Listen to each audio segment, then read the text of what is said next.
Mark Krikorian has been watching all this unfold for decades. He's the executive director of the Center for Immigration Studies, and he joins us tonight. Mark, how did this become law? Good question. This is sausage making. It was part of a bigger bill, but basically it was a kind of a pretext to amnesty Irish illegal immigrants originally, because this was, remember, there was a big Reagan amnesty in 1986. The Irish illegal immigrants didn't qualify because they hadn't been here long enough. So they cooked up some way. Schumer was part of it. Kennedy, Al D'Amato, who was senator from New York at that time, cooked up this idea of diversity as a pretext for amnestying Irish illegals.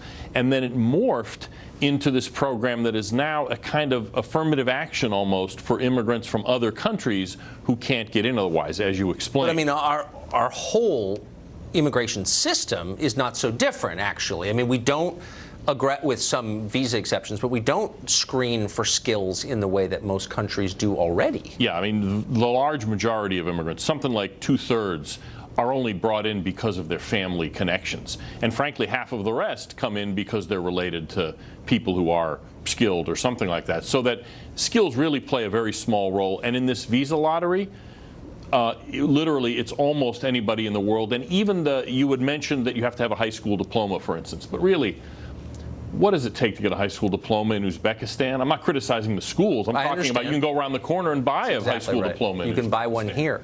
So in these many years, in the 27 years this has been law, has nobody said, wait a second, this is the greatest country on earth. Everyone wants to come here. Why are we handing out green cards on the basis of a lottery? People have been saying this repeatedly. In fact, the House a number of years ago even passed a bill to get rid of the visa lottery, and it didn't go anywhere. It always comes up. So who's lobbying against it? I mean, just let's put a fine point on this. Where is the lobby that wants to preserve something that makes no sense? There's two forces protecting it. One is narrow, one is broader. The narrow one, interestingly, is the Black Caucus, because they have now come to adopt this as their pet immigration program, because a lot of people from sub-Saharan Africa come through it.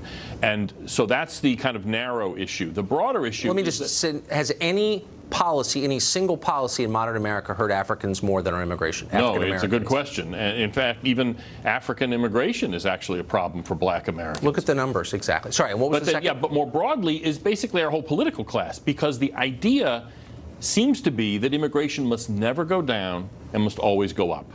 And so anything that would cause immigration to go down or cast it in any kind of questionable light has to be resisted no matter what. So that when, for instance, the Gang of Eight bill did in fact get rid of the visa lottery, but it doubled legal immigration. Of course. It doubled guest workers. It amnestied millions of illegal immigrants. So, I mean, that's not any kind of price to pay. There's no reason they couldn't just get rid of it tomorrow. And there's been a lot of lying about that exact subject today, so thank you for setting the record straight. Mark, good to see you.